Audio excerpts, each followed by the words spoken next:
자, 미국 다우지수 어저께 0.42% 마감을 했죠. 최근에 차트를 보게 되면 잘 가고 있다가 여기서부터 지금 5월 10일, 5월 초부터 약간 변동성이 있는 장이었습니다. 그리고 그 변동성을 잘 마무리하고 다시 끄집어 올리고 있는 중이에요. 나스닥도 마찬가지로 고점부터 많이 밀리긴 했지만 다시 변동성을 줄여나가면서 회복이 나오고 있는 모습이에요. 미국의 실업급여 수당 자체가 역대 최저로 떨어졌다고 합니다. 실업수당 자체가 실업급여 신청 건수가 줄어들었다는 거는 우리가 실업급여는 왜 신청하는 거예요? 직장 잘리고 나니까 먹고 살 거 없으니까 직장을 못 구하니까 나라에다가 나 힘드니까 좀 도와줘. 그래서 하는 게 실업급여 신청이잖아요. 근데 그 신청 건수가 굉장히 많이 줄어들었단 말은 결국에는 뭐냐? 일자리가 다시 회복이 되고 있다. 결국 사람들이 슬슬 이제 자기 밥벌이를 한다.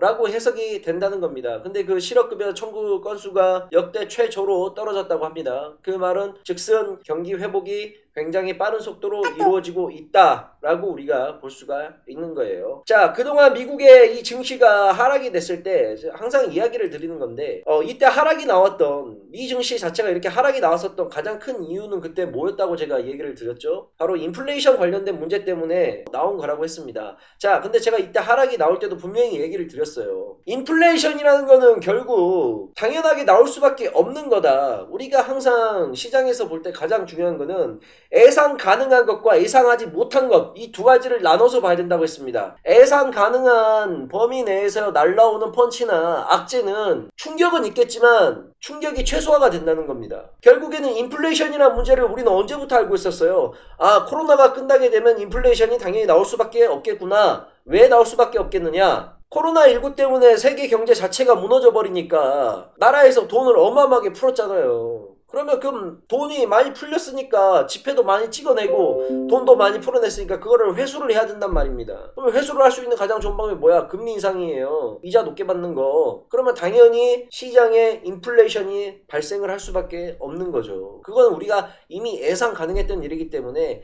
그 인플레이션으로 지수가 지속적으로 하방이 나오고 꺾인다? 라고는 우리가 볼 필요가 없다는 겁니다. 단기간에 충격은 있을 수 있겠지만 결국에는 그 충격에 대한 흡수를 다 하고 시장은 다시 우상향으로 갈 수가 있는 그림을 충분히 만들 것이다 라고 우리가 볼 수가 있는 거예요. 한국 증시로 좀 돌아와 볼게요. 코스피도 그렇고 코스닥도 그렇고 지금 뭐 우리가 코스피 3175선 그 다음에 코스닥은 975선에서 살고 있잖아요. 10년만 지나보세요. 여기서 10년만 지나면 코스피는 4천 5천 가 있는 거 당연할 거고 코스닥도 못해도 한 2천 이상은 가 있을 거예요. 시장은 계속해서 올라갈 수밖에 없는 모습이에요. 왜 그러느냐? 경제활동 자체가 계속해서 증가를 하고 규모의 경제가 계속해서 커질 수밖에 없기 때문에. 근데 우리는 이러한 시장을 앞으로 올라갈 거라고 당연히 세상을 보고 금융 자체가 올라갈 거라고 생각을 하지만 이러한 올라가는 구간에 있어서요. 이렇게 안 올라가죠. 올라갔다가 떨어졌다가 올라갔다가 떨어졌다가 올라갔다가 떨어졌다가 그러면 우리가 힘들어하는 건 뭐냐? 결국에는 이러한 구간에서 힘들어질 수밖에 없다는 겁니다.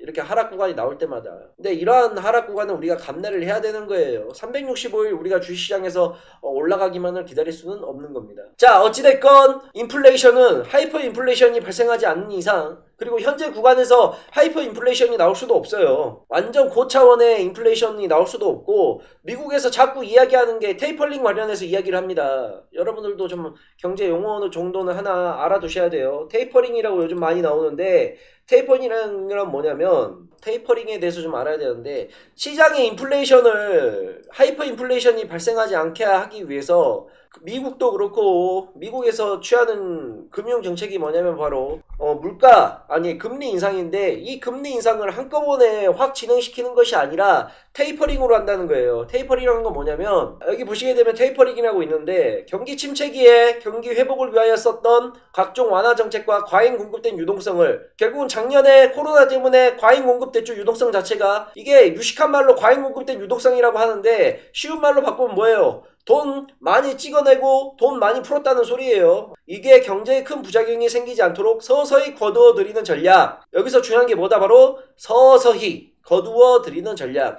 이게 바로 테이퍼링이란 겁니다. 테이퍼링이 뭐냐면 끝이 뾰족한 거예요. 이걸 지금 내가 손으로 만들고 있죠. 그러니까 한 번에 금리 인상을 예를 들어서 최종 금리 인상을 5%까지 하겠다 하면 그 5%를 당장 내일부터 5% 한 번에 인상 이게 아니라 서서히 올리는 거예요. 서서히 1%, 1%, 1%, 1%, 1% 이렇게 단계적으로 그게 바로 테이퍼링이라는 겁니다. 아프리카 TV 공부 좀 하자.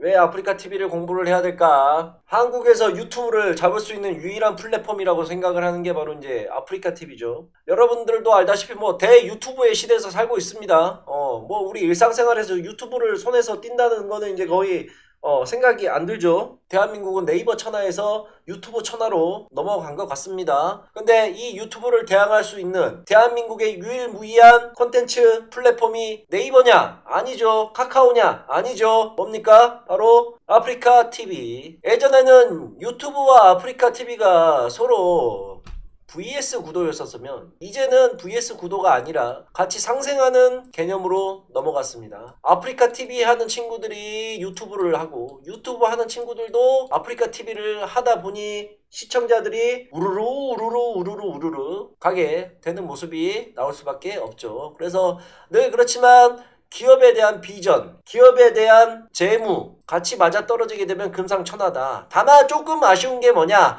좀 이미 많이 올라와 있는 상태다. 아프리카 TV가 이미 좀 많이 올라와 있는 상태이기 때문에 그건 좀 아쉽긴 한데 그래도 우리가 좀 중기적인 관점으로 만약에 아프리카 TV를 본다 했을 때 충분히 20만원, 30만원도 갈 수 있는 종목이 아닌가라고 저는 좀 생각을 하고 있습니다. 안녕하세요. 교천에서 용재난다의 김용재입니다. 더 많은 주식 정보와 꿀팁을 보고 싶으신 시청자분들은 오른쪽에 구독 눌러주시길 바라겠습니다. 항상 시청해주셔서 감사합니다.